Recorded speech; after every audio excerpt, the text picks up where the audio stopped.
If you travel to the northwestern edge of China, right on the edge of the Gobi Desert, in a remote village, you'll find a genetic anomaly that has baffled historians for decades. Chinese citizens with blonde hair, pale skin, and green eyes. For centuries, their origins were a total mystery until an Oxford professor uncovered an ancient text that pointed to an impossible journey.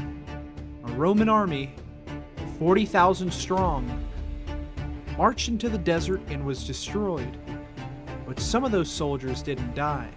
They vanished, and they may have ended up on the other side of the world. This is the story of Rome's Lost Legion.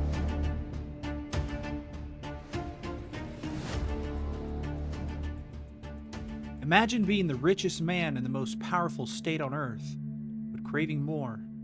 This was the life of Marcus Licinius Crassus. In 53 BC, the Roman Republic was essentially run by three men. Julius Caesar, who was conquering Gaul and building his legend. Pompey the Great was a beloved military hero. For Crassus, it wasn't as legendary. Crassus was mostly known for his wealth. Although he did have military history, he defeated Spartacus in a slave rebellion in the Third Servile War, but this was largely downplayed in Rome because it was against slaves.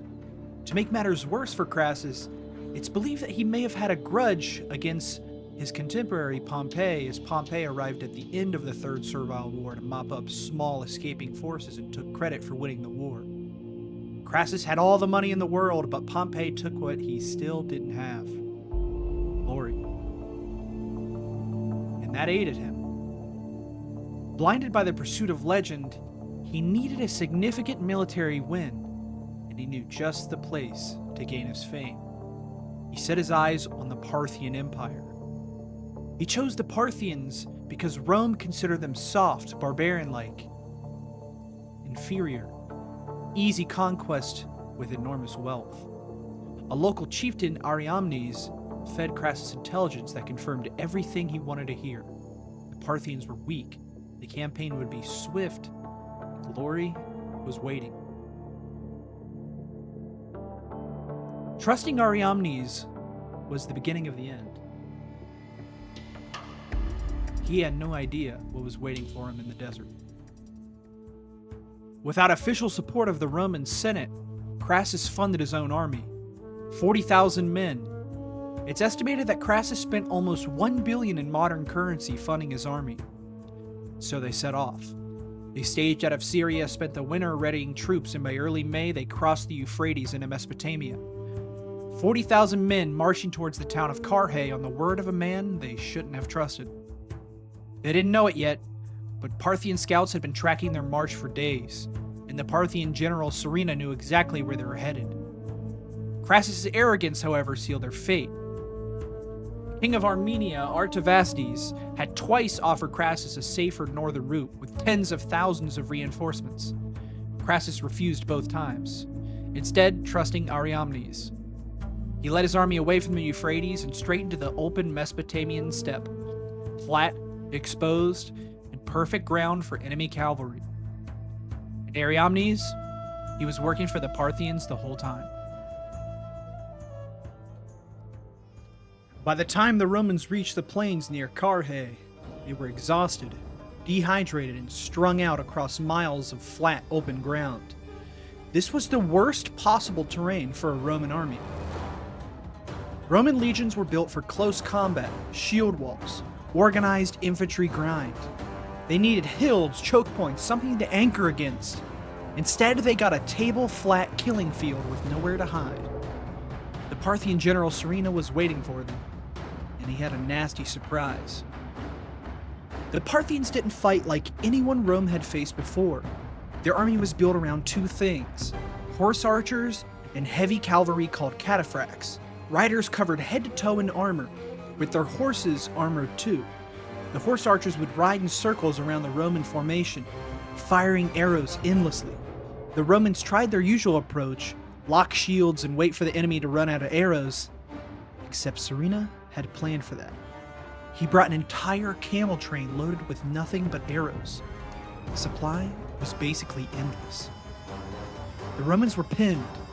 They couldn't advance because the horsemen would just retreat and keep firing. They couldn't hold position because the arrows kept coming. Thousands of men were hit. The legions, they started to break apart. In the last-ditch attempt, Crassus sent his son, Publius, with a detachment of cavalry and infantry to chase down the horse archers and break the cycle. It was a trap. The Parthians feigned retreat, drew Publius and his men out away from the main army, and turned and surrounded them. The cataphracts smashed into them. Publius and nearly his entire force were killed. The Parthians stuck Publius' head on a spear and paraded it in front of the Roman lines. Crassus watched his son's head bounce along on a pike. And his army, they watched him break. What followed was chaos.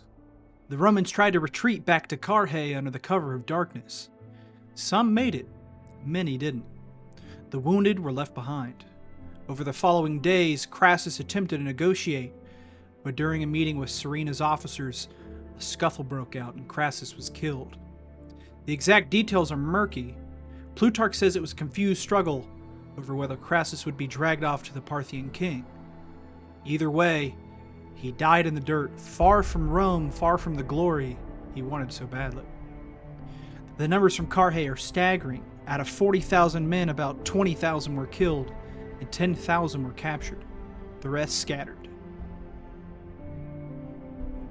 But this story isn't about Crassus. Those 10,000 captured soldiers, where do they go? The Parthians had a habit of moving prisoners of war to their eastern frontier. Garrison duty, basically. Stick the captured soldiers on a far edge of the empire where they can be useful in defending your empire, but not cause any trouble. According to ancient sources, the Roman prisoners were sent to Margiana, what's now Turkmenistan. That's already incredibly far east for a Roman soldier, thousands of miles from home. Now fast forward about 17 years to 36 BC. Chinese historical records describe a battle at Zhizhi in modern-day Kazakhstan, where a Han Chinese army attacked a Xiongnu fortress. The Chinese chronicler Bong Gu, writing in the Book of Han, described something odd about the defenders. He said some of the soldiers were using a fish-scale formation, were fighting behind a palisade of wooden stakes. That description caught the attention of a professor at Oxford named Homer Dubs in the 1940s. Dubs argued that the fish-scale formation sounded an awful like the Roman testudo, the famous tortoise formation where soldiers overlap their shields, well, like fish scales. And the wooden palisade lined up with the standard Roman field fortification techniques. No one else in that part of the world fought like that. So Dubs proposed something wild. Those defenders at Zhizhi were Roman legionnaries. Specifically, they were survivors from Carrhae. Men who had been captured by the Parthians, shuffled east to Margiana, then somehow ended up fighting as mercenaries for the Xiongnu.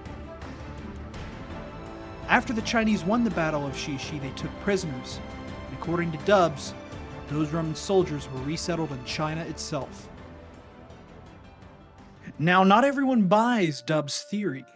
Critics point to the Silk Road, centuries of Sogdians, Persians, and Tocharians passing through Gansu could explain any European DNA in the region.